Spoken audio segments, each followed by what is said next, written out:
Good afternoon and welcome to today's HydroCAD webinar. Today's topic is part 2 of our runoff discussion. Last week in part 1 we dealt with issues of rainfall distributions and unit hydrographs, and this week we're going to continue with a discussion of curve numbers, time of concentration, and other related issues. My name is Peter Smart and I'm going to be the presenter for this afternoon. If you do have any questions during the session, please feel free to put them into your chat or questions box, and we will try to deal with those as we go along. We're going to spend roughly half an hour each on curve numbers and then a second half hour on time of concentration issues. To start with curve numbers, just a quick review that the curve number is the basis of the SCS runoff equation, which I've got up on the screen at the moment. The SCS runoff equation is a fairly simple way of starting with a curve number and determining what fraction of rainfall will appear as runoff. Although we're usually looking at complete runoff hydrographs, it's important to realize that the basic runoff equation is something you can calculate by hand because it's just transforming your 4 inches of rainfall into 3 inches of runoff, whatever the situation may be, based on your actual curve number. So do go back to that on occasion and have a look. It does give you a lot of insight into the runoff process. One of the things you'll see from the SCS runoff equation is that you get no runoff until your rainfall exceeds an initial abstraction, which is dependent on the curve number. So this is why you'll see a zero flow in early portions of your runoff hydrographs. Again, curve number dependent. The curve numbers themselves that you're going to be using in HydroCAD are all being selected from a curve number lookup table. So here's a very simple project I've already set up just with a couple of subcatchments in it. And one of these is a TR55 example subcatchment. And if I just double click that to open the report window and go to the summary tab, this is where you'll want to go to review your input data. And as I'm sure you know, you have one table that shows your curve numbers for the project and another table showing your time of concentration. To edit any of that information, you can just click the Edit button over on the right. And we're going to start by looking at the Area tab, which is where our curve numbers are entered. You can edit any of these curve numbers just by double-clicking the appropriate line. So if we double-click here, it brings us to a curve number lookup table. This lookup table is based on the standard SCS or NRCS table, which is published in TR55. And you'll find all of those entries in the table. You can scroll down through here. And you'll find towards the end all the entries for agricultural land, which you may not use often, but nevertheless, this is the complete view of that table. In addition to the entries that NRCS has provided, there are additional special entries in this table that we'll be talking about briefly, such as pond and lake surfaces, essentially rainfall on water surfaces. We also have entries in here for unconnected impervious areas, so we'll be looking at those briefly. So in most cases, you're going to come into this table, you're going to scroll down and find the particular surface you want. Perhaps this is grass cover, 50 to 75%, with a hydrologic soil group B. You're going to pick that particular entry and then click OK. And those values are filled in on your curve number entry table. Double-clicking will bring you straight back to that same entry. So if you decided that was group C rather than B, then it makes it relatively easy to make that change. And you can just double-click a CN value directly in that table rather than clicking OK, and it will fill in those values for you. Most of the values in the table are relatively straightforward, but there are some special entries here that need a little bit of additional consideration. For example, there are a number of pre-averaged curve numbers commonly used for residential lots. And there are different lot sizes listed from 1/8 acre through 2 acres. And for each of these, there is an assumed percentage of impervious. These curve numbers are pre-averaged by NRCS by taking grass in good condition for the pervious portion and then pavement for the specified impervious percentage. And that produces a final curve number. So these entries should only be used if your lot adheres to this assumed percentage impervious. So if you have a half-acre lot, it assumes that it's 25% impervious. If your lot is not 25% impervious, then simply don't use these values. You can get exactly the same result by using the separate breakdown for pavement for your impervious section, and then using grass in the appropriate condition for your pervious portion. These were basically shortcuts that were established in order to do a quick analysis of subdivisions when you don't necessarily know the exact percentage of impervious. When you do know the exact percentage, then you're better off using the individual values rather than the pre-averaged ones. There are also similar values here for commercial, business, and industrial districts with a given percentage impervious. Again, if you don't match those percentages, then it's going to be better for you to just separately specify each of those ground covers. Same kind of thing applies to streets and roads, including the right-of-way. This has various assumptions built into it about the width of the pavement and the shoulder, the ditching, and the condition of those surfaces. Unfortunately, there isn't good information published on exactly how these numbers were derived, so the better solution is really to use the individual ground covers. The next couple of items here worth mentioning is that when you're modeling rainfall on the water surface of a pond or lake or reservoir, you do need to include that surface as part of a subcatchment, either a separate subcatchment or averaged into an adjacent subcatchment. When you do this, you would normally just enter a curve number of 98 or 99, perhaps a high curve number, to indicate that you're capturing essentially all of the rainfall that's falling directly on that water surface. Now, rather than just putting in a curve number of 98 manually, which you could certainly do, we have a number of entries that have been added to the curve number lookup table to make it easier for you to make that selection. And one of the purposes of these entries is for proper reporting. Even though that water surface will always have a curve number of 98, in some cases you may want to classify that water surface as impervious for reporting purposes. In other purposes, for other purposes it might be classified as pervious. So you'll notice if you were to pick the classified as pervious, there is a condition of 0% impervious. This is the indicator. If I select this line, click OK, then it fills in water surface 0% impervious. So this allows the software to classify that surface for reporting purposes. It does not necessarily have any effect on the runoff calculation because both conditions have a curve number of 98. Let me click OK on this and we can see what happens. And we've classified it as 0% impervious, so in our reporting it's 100% pervious area is the way the subcatchment is being reported. If we were to come back to that area and let's classify it as impervious instead and click OK, you can see our breakdown now changes, and it's reporting 75% pervious area for the grass and 25% impervious area for the water surface. The weighted curve number is still the same, so this is a reporting issue.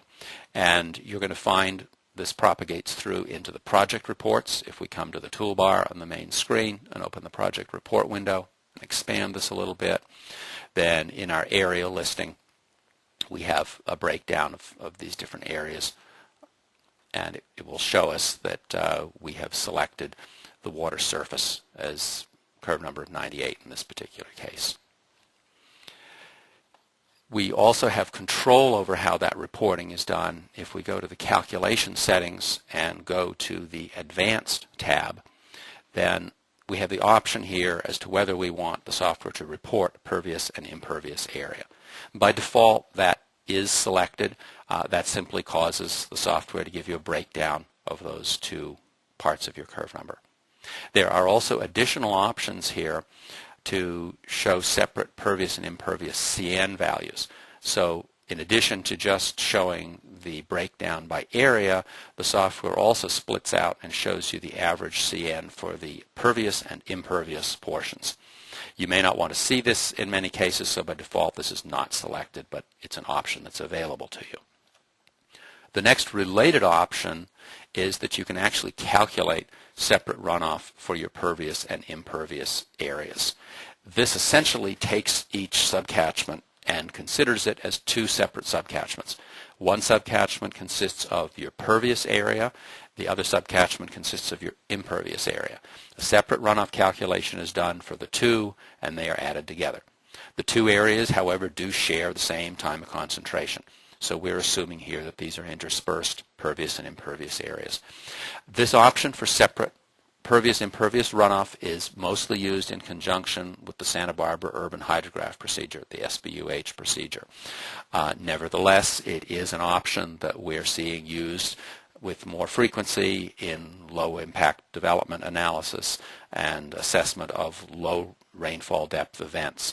In those events, the averaging together of your pervious and impervious areas may not accurately represent the runoff from the site. So this is an option that's available to you.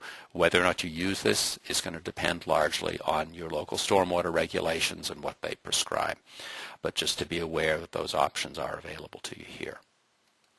Another option pertaining to impervious surfaces, let's come back and edit this subcatchment again and go back to our curve number lookup table.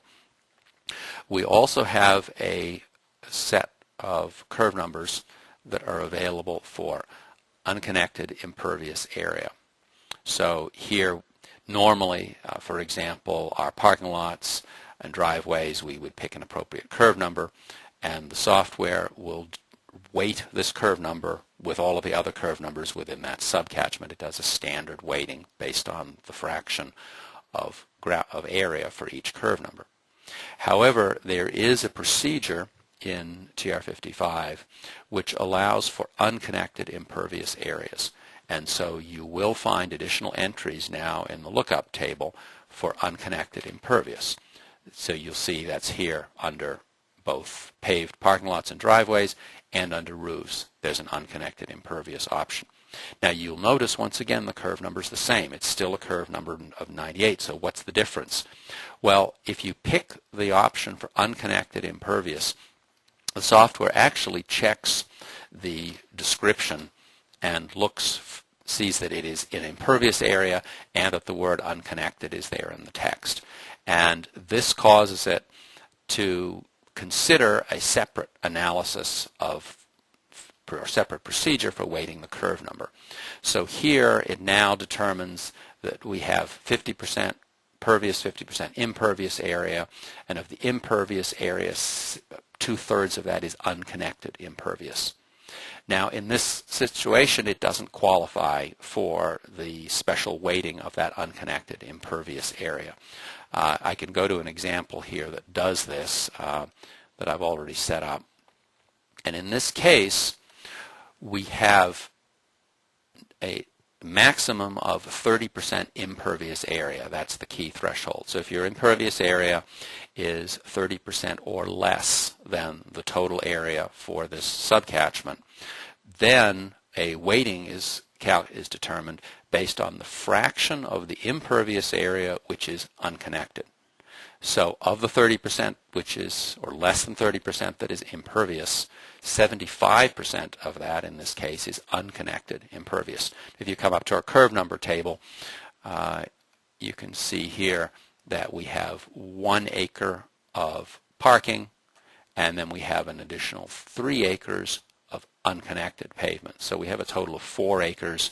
3 of those 4 acres, or 75%, has been classified as unconnected. So that's what's being reported down here. When we meet that criteria, when we're less than 30% impervious, our normal weighted curve number of 72 is adjusted downward slightly. So this is, the UI is unconnected impervious adjusted curve number equals 68. So our standard weighted curve number of 72 has been decreased slightly to a value of 68 based upon these fractions. You'll find all of this information on our website on the page that discusses curve numbers, and that discusses the TR55 adjustment for unconnected impervious, as well as these other topics that we're talking about today. You'll also find this information in the HydroCAD Owner's Manual, which is your best reference for the technical and background information. So there are a number of special capabilities that are available to you for weighting curve numbers. Some are based upon the options in the curve number lookup table, and others are dependent on your calculation settings. If we go back to our calculation settings for a moment and go to the Advanced tab, we could now select the option here not only to show the pervious impervious curve number, but also to calculate runoff separately for those two areas.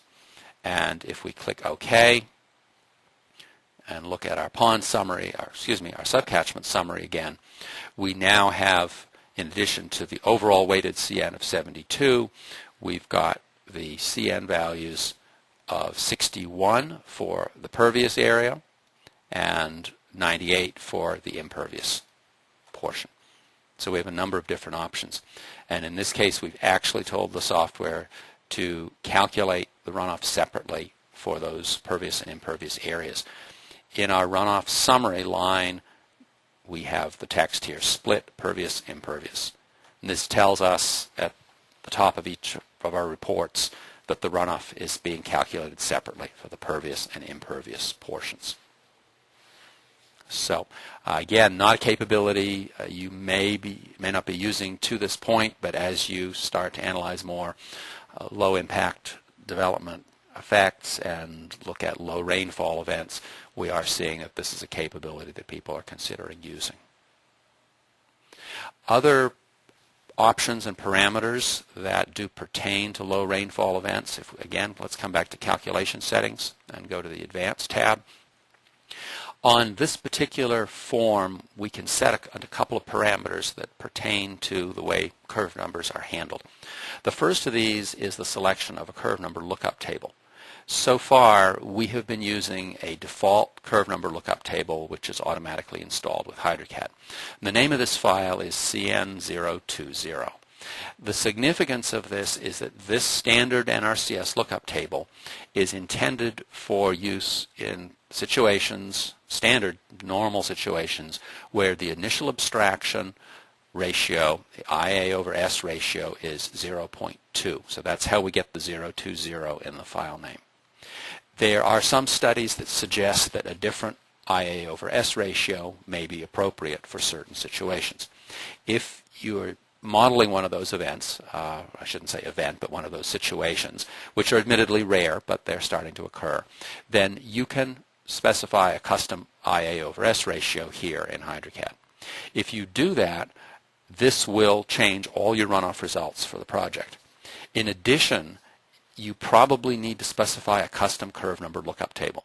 The curve numbers will actually be different if you change the IA over S ratio. So this is not as easy as just changing that one value. You will need to determine in conjunction with your local jurisdiction what the appropriate curve number lookup values will be. This is not a situation we're aware of being used so far, but it's something that may be coming as we see more studies that are suggesting the use of alternate IA over S ratios, just so you're aware that that capability is there.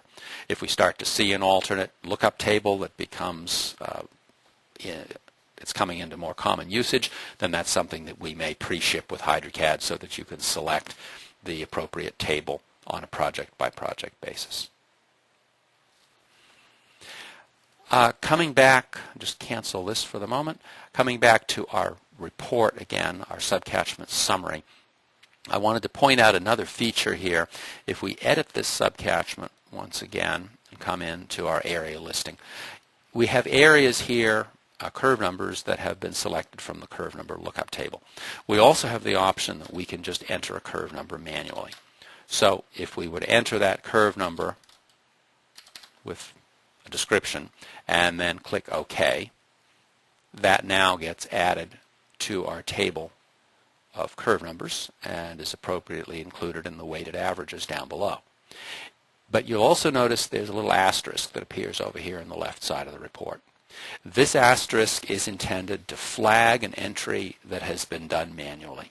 So essentially, this asterisk tells you that the curve number 80 and the description do not come directly from the lookup table as these other values do, that the user has manually entered the curve number and or description. Essentially, this is a flag to you that says, make sure these correspond. Otherwise, it's possible for someone to put in values that make no sense. They could go in, for example, and they could put in 80 with a description of pavement, which obviously is incorrect, but it could be done. So that little asterisk is key to you, that you want to pay extra attention to those lines, particularly if you're reviewing projects, and make sure that those curve numbers are appropriate to the surface description that's been entered. The lines that do not have an asterisk on them tell you that those curve numbers came out of the lookup table with those appropriate descriptions. So those do not necessarily need the same level of scrutiny. Next, let's just look at our project report for a moment. And actually, in order to do that, let's open up this Mountain View housing complex sample project, which is pre-installed with HydroCAD.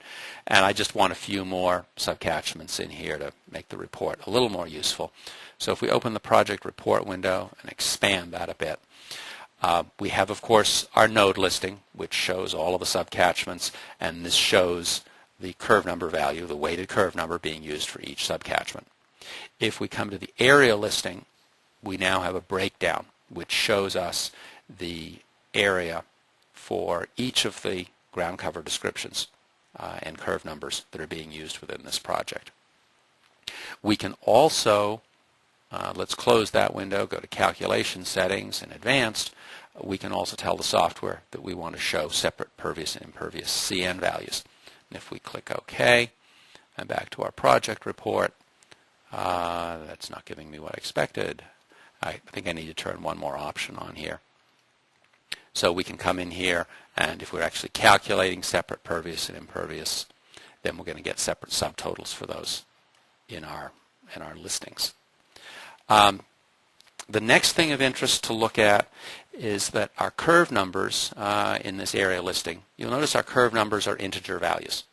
And these are, it's traditional to use a curve number that's the closest whole number. That's how the curve number lookup tables are established. And when we calculate the weighted curve number, that convention is essentially carried through by taking the weighted curve number and averaging it to the nearest whole value. There may be situations where you want to use greater precision in your weighted CN values, and there are a couple of different options for doing that. The first of them is in Calculation Settings, back on the Advanced tab, we have an option to round internal CN values to match the displayed value. So what this means is that when HydroCAD calculates a weighted CN value, if that is a fractional value, it is always displaying it as an integer. But in order to ensure consistency with any manual calculations you do, the internal value is also being rounded to match that. So if our internal value is actually 71.3, it's rounding that to 71 when it does the actual runoff calculation. So if you do a separate manual calculation with a curve number of 71, your result will exactly match what HydroCAD is producing. We can, if we prefer, uncheck this box and disable that rounding. When we do this, although we are still displaying a curve number of 71, the rounded value in the report, the internal calculation is using the exact curve number value, the rounded value, which may be slightly different. So that could cause an apparent discrepancy, which is the reason that we don't normally do that. So in most cases, you will want to use that default option to round the internal CN values to match the displayed value. There is another approach you can look at if you do want more precision in your CN values, and that is to customize the units parameter. So if we go to the Settings Units menu and click the Custom button in the lower right, you'll find on this list a list of all of the parameters that are being used in all the different HydroCAD data entry screens and reports. And in this case, the parameter that concerns us is the CN value or curve number. So if we check that parameter, the screen opens that lets us customize that unit definition. And what we could do here in this case, is that we could change the number of decimal places. So rather than 0 decimal places, we could specify 1 or even 2 decimal places. And then we can indicate that this parameter is to be used for curve number input and reporting. In most cases, you'll leave both of those boxes checked. And now if we click OK a couple of times and close this, and we come back to our subcatchment summary report, which is still open and everything has been automatically updated, now you can see that our weighted average curve number, rather than being 71, is actually 71.75. So we're now telling the software to add more decimal places to that curve number value. We are still averaging the internal curve number value to exactly match the displayed value. So we haven't had to deal with those other options that are on the Advanced tab of the calculation settings. You may find you want to increase the number of decimal places for your curve number in some situations. One of the things we see happening is that if your existing and proposed conditions have curve numbers that are relatively close, then the granularity of the curve number, jumping from 70 to 71, may actually skew your results. It means that potentially only a hundredth or a thousandth of a point in your CN value could cause that value to jump if you're right around the 70.5 mark. And so to avoid that granularity, you can increase the number of decimal places on your CN value. If you're doing this, just be aware that this may not be something that your reviewer is familiar with, and other software that you or they may be using may only be able to deal with integral curve numbers. So you may run into some differences in approach there. Nevertheless, this is certainly a legitimate thing to do, and if you're comparing situations where with weighted curve numbers, then that jump of 1 point in your curve number value may sometimes you find is skewing your result. You ask this question, why is just changing the area a slight amount cause this big change in runoff or significant change in runoff? And it might be because your curve number is jumping a whole point as a result of a relatively subtle change in areas or curve numbers. And so one way to deal with that is to increase the number of decimal places on your curve number value. And of course, the settings unit screen, which is also available to you over here on the right-hand toolbar. We can click this to set project units. This screen allows you to customize all of the report units and input parameters that are used within your HydroCAD project. So that's something that's available to you. So that is a quick rundown of the range of capabilities and options that are available to you in terms of curve numbers within HydroCAD. I'm going to move on now to look at time of concentration.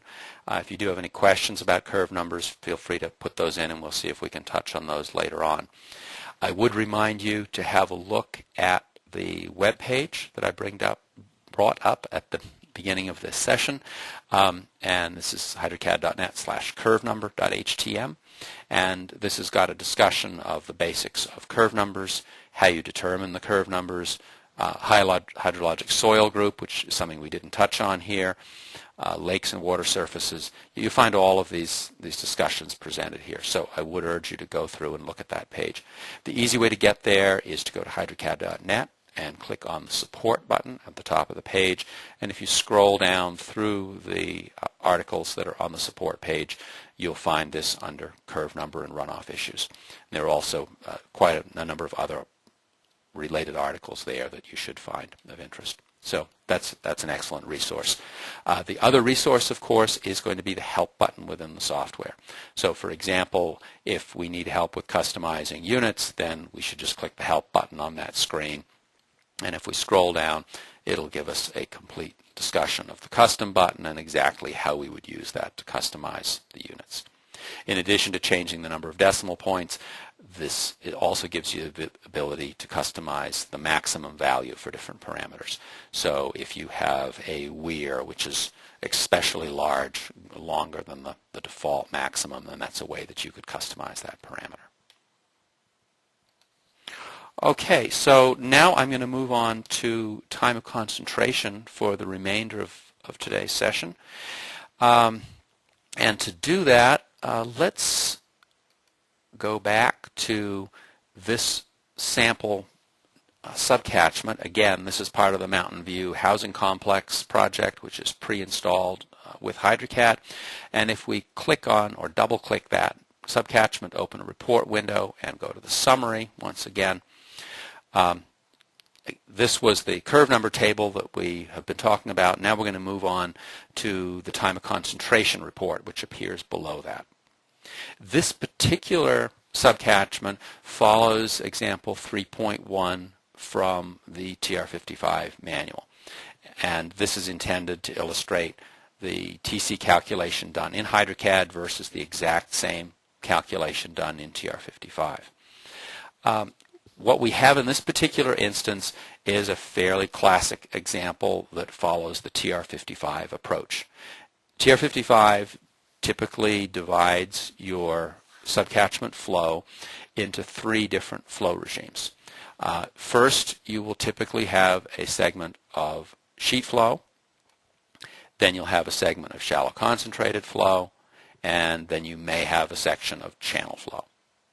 For each of those flow segments, we calculate a travel time or time of concentration, and then we add the 3 of those together in order to get the total time of concentration for that subcatchment.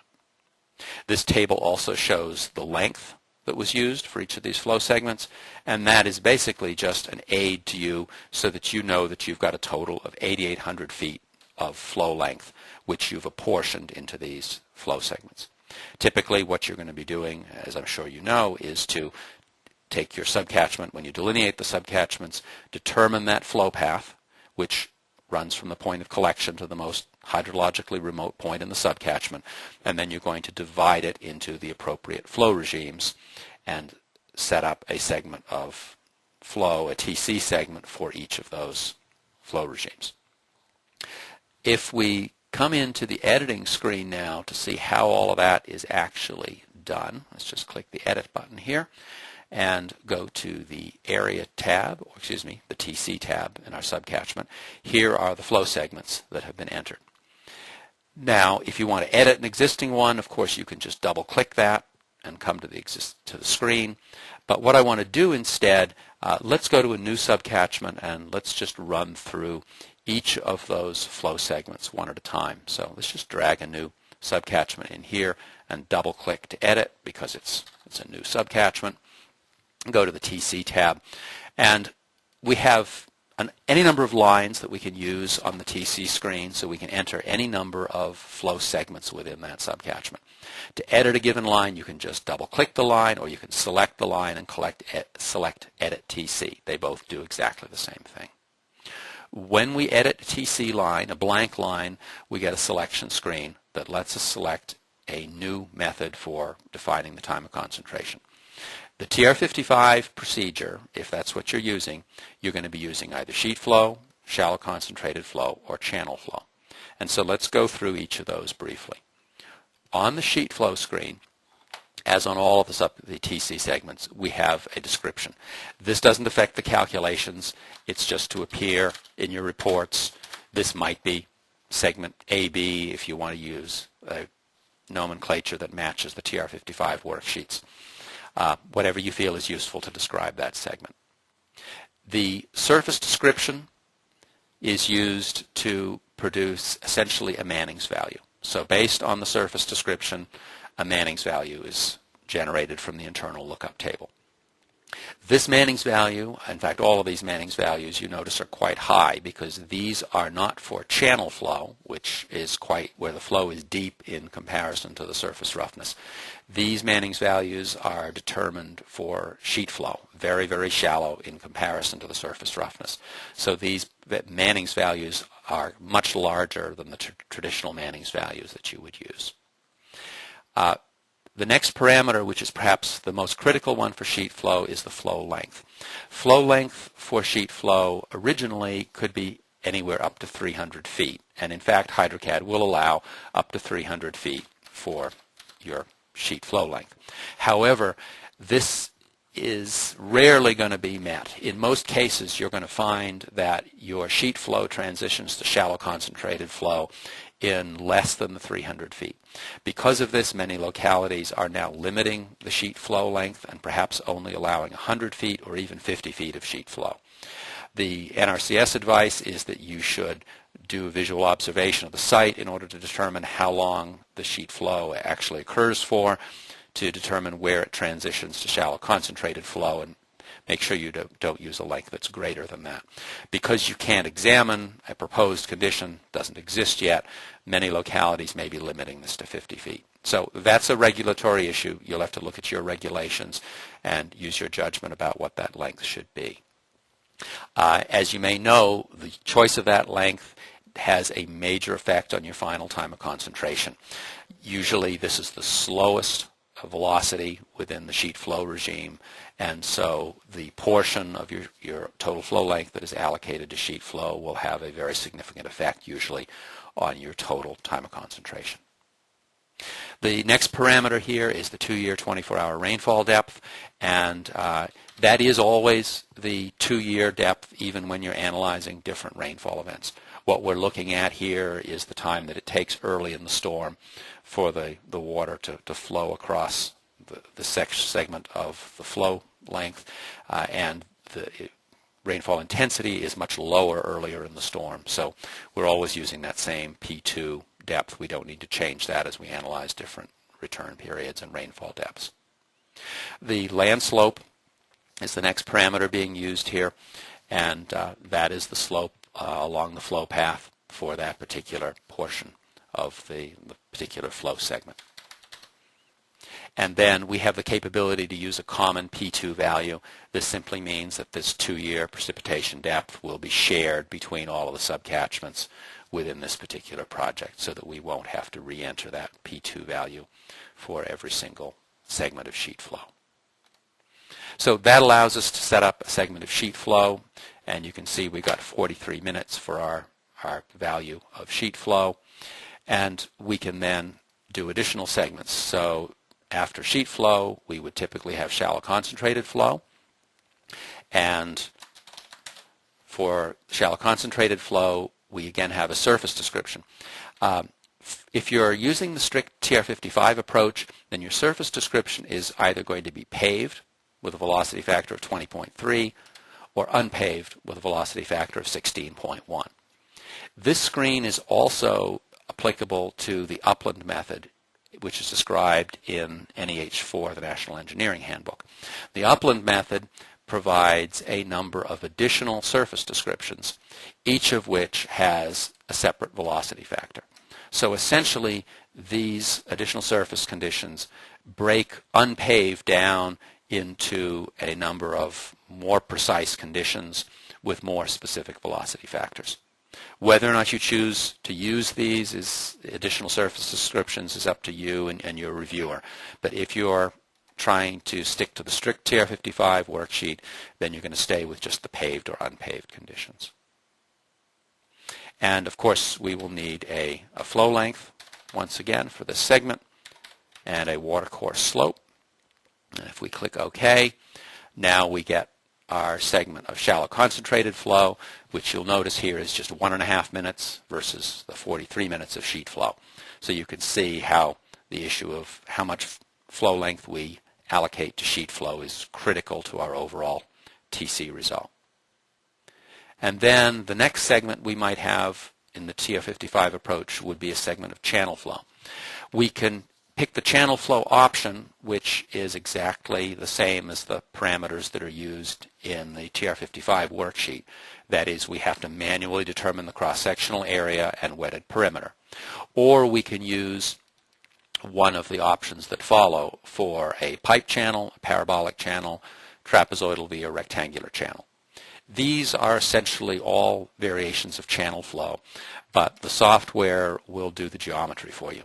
So if we pick parabolic channel, then we can specify the top width of the channel, the flow depth, and it automatically determines the wetted area and the wetted perimeter and cross-sectional area that apply for that particular geometry that we've selected.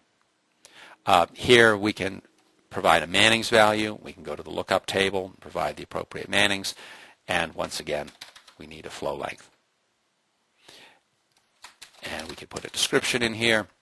So now we have a final flow segment of channel flow, and in this instance we're only getting 0.2 minutes for our TC. So once again you can see that the TC is really being dominated by the sheet flow, certainly in this particular situation. Now there are other alternatives to calculating your time of concentration other than the TR55 worksheet. And these appear as a couple of additional options on your TC selection screen. One of them, the very first on the list, is just direct entry. So if you already knew the TC value that you wanted to use for this particular subcatchment, perhaps it's already been calculated externally, or you're using a different procedure which is not available here, then you could just type in that TC value directly. When you do this, you also have the option to put in a length and a velocity. These values are not required, but if you put them in, it aids the reporting because it allows the report to include that flow length. Actually, when you put both values in, both the length and the velocity, the TC is calculated automatically. So if we OK this, you can see we have a TC value of 1.7 minutes, which is the result of 2 feet per second over 200 feet. Or if we just put the TC value in directly with a length, and let's OK this one and double click to open our report window. So now we have our direct entry, and we put in a value of 3 minutes for our TC and a flow length of 200, which helps to see this total flow length. And then the software has calculated the equivalent velocity based on that TC and the length. Now, what I've done here is probably not something you would typically do. I've used 3 flow segments for the TR55 procedure, and then I've combined it with another segment where I've directly entered the TC. Usually, when you're using the TR55 procedure, you're only going to be using those 3 flow segments, or those 3 types of flow regime. And so what we might want to do here to clean this up, let's go back and edit this and go to the TC tab, and we want to remove these additional segments. If you right-click any line in a table, you'll find an option to delete the row, and it'll also tell you that there's a shortcut, which is Control-Delete. So we can click there, and then we can use Control-Delete twice to get rid of those other lines, and click OK, and now we have just our direct entry value. So just a couple of tips on table editing keys. You're going to find a lot of good stuff if you right-click pretty much any report or table within HydroCAD. There are additional options. So that's the direct entry option. The other options here that we haven't looked at, that we should glance at briefly, is the lag or curve number method. The lag or curve number method is a procedure from the National Engineering Handbook, which is designed to calculate the time of concentration over an entire subcatchment or even a watershed of some modest size. This allows you to do a calculation of the TC where you may not be able to do a specific delineation of the flow regime. That is, you can't divide it into sheet flow, shallow concentrated flow, and channel flow. And so instead, what you'll do is take the entire flow path for the subcatchment, put in the total hydraulic length along that flow path, and then an average land slope. The key here is that we are not providing the slope along the hydraulic path, but we're providing the total slope or average slope of all of the land within that subcatchment area. So you'd need to take a grid essentially and put it over your a terrain model of your subcatchment in order to determine what that average land slope is. So this procedure is sensitive to the slope everywhere in the subcatchment rather than only looking at the slope along the flow path. And so as the sides of your valley change, as the slopes change, this procedure is able to respond to those changes in slope. There are a couple of options that you can use for calculating your average land slope, and that's what these additional boxes are for. If you click the Help button and then follow the link, there are a couple of procedures here that are available to help you calculate average land slope. Of course, if you've got a terrain model already set up in AutoCAD, then you should be able to extract this information directly Or if you're using Carlson Hydrology and their data extraction tools, they can automatically extract all of your subcatchment information and send that over to HydroCAD for you. So that's a very powerful capability.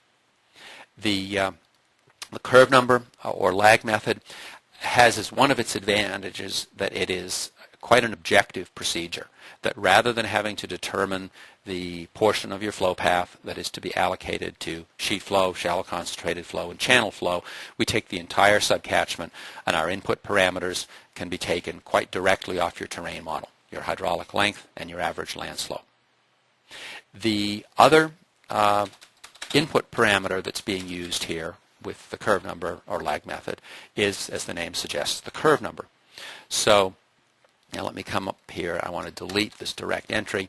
You'll notice for this segment of the lag method that we've entered, we don't have a TC calculated yet because we do need a curve number in order to perform the calculation.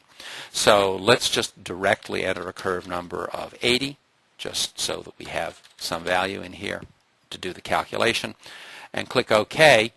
And now we have a curve number of 80, and then for curve number lag method, we've got 26 minutes.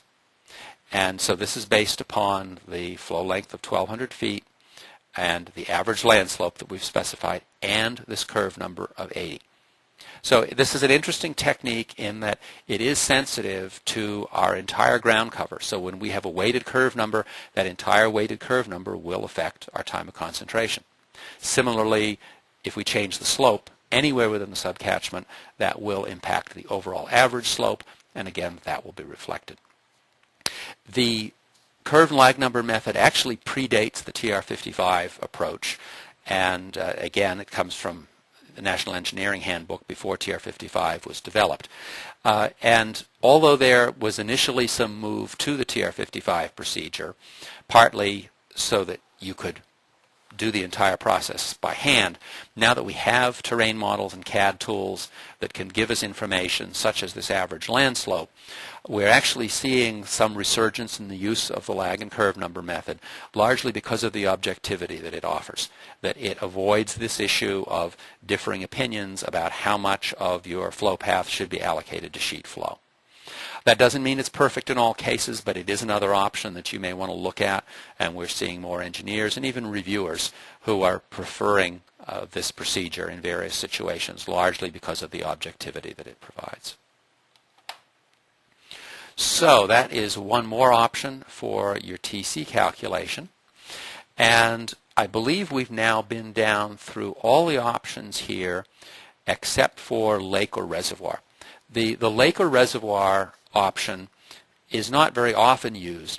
In most cases, you're going to be modeling your lake, reservoir, or pond as a separate pond node within HydroCAD. And that pond node will allow for the routing effects through that body of water and through that part of your drainage system. However, if you had a ponding effect within your flow path and you didn't want to model it separately as ponding, but just wanted to include it as part of the TC, then that's what this procedure is for.